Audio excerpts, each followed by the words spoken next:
penipu-penipu online ini mainnya sekarang udah kasar menurut saya. Jadi kalau kita misalnya terjebak dalam penipuan pinjaman syariah online yang kemudian biasanya mereka awalnya menawari kita pinjaman, kemudian kita diminta store data ya.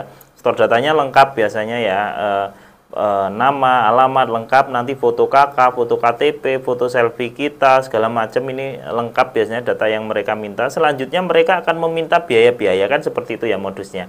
Nah, tapi yang bikin saya ternyuh itu nggak sampai di situ. Jadi ketika mereka minta biaya, misalnya kita turutin, kemudian minta biaya lagi, misalnya yang pertama biaya administrasi, kemudian minta biaya OJK, kemudian minta biaya jaminan dan sebagainya. Nah, nanti kan kita ikut korban ini kan akan mengikuti terus transfer terus gitu. Nah, ketika korban sudah sadar bahwa mereka terjebak di modus penipuan gitu, yang dilakukan ini yang membuat miris.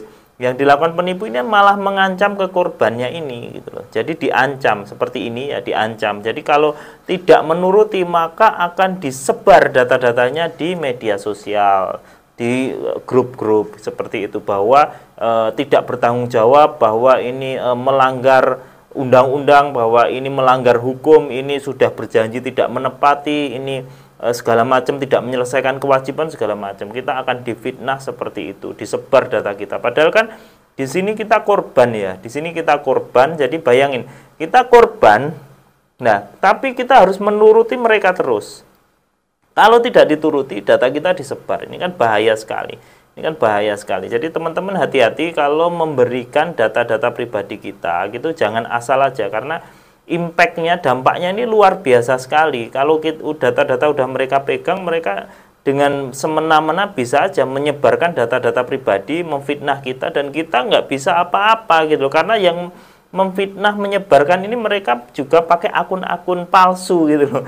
Mereka pakai akun palsu, kemudian mereka menyebarkan data-data yang kita kasih ke mereka. Nah, terus kalau udah kayak gini gimana, kan seperti itu. Ya sudah, kalau teman-teman udah dapat ancaman seperti ini, ya sebaiknya sebelum mereka nyebar data ya teman-teman konfirmasi aja ke circle teman-teman, ke lingkungan teman-teman. Misalnya di medsos bilang aja bahwa pernah terjadi penipuan, sehingga jika ada yang menyebarkan data saya, ngomong macam-macam, berarti itu adalah modus mereka. Bilang aja seperti itu, sehingga kalaupun penipu ini nanti akan menyebar data teman-teman, secara mental itu kita yang sebagai korban ini sudah siap gitu loh. Jadi mainnya udah gitu. Jadi mainnya fitnah kita. Jadi untuk agar kita mau menuruti keinginan mereka, penipu ini akan memfitnah kita, menyebarkan data-data kita. Ini bahaya sekali. Kita yang nggak siap kan pasti pusing menghadapi ini. Tapi biasanya mereka hanya menyebarkan sekali dua kali. Kalau kita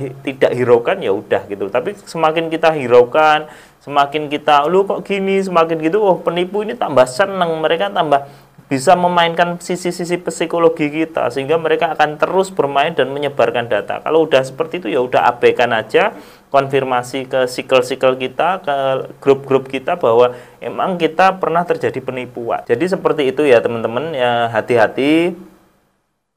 Hati-hati jika teman-teman memberikan data-data pribadi ke teman-teman. Sekarang kan banyak pinjaman syariah, mengatasnamakan syariah, ini saya nggak seneng loh ya. Jadi ada penipuan yang mengatasnamakan Islam gitu loh, mengatasnamakan syariah sehingga kita percaya gitu. Kemudian pinjamannya bla bla bla bla, tanpa bunga, tanpa gini. Padahal ini modus para penipu online ini menggrab data kita, kemudian memeras kita, kan gitu. Jadi hati-hati. Hati-hati kalau dapat iklan-iklan di medsos gitu, di sosmed gitu, ya ditelaah dulu, bener nggak sih ini gitu, bener nggak sih iklan ini, jangan langsung asal apply aja gitu loh.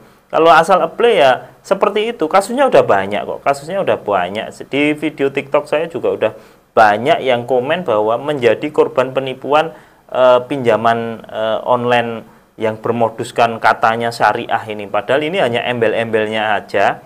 Sehingga kalau kita apply ya sebenarnya kita akan diperas. Jadi mereka tuh nggak punya koperasi, mereka tuh hanya nipu aja gitu loh.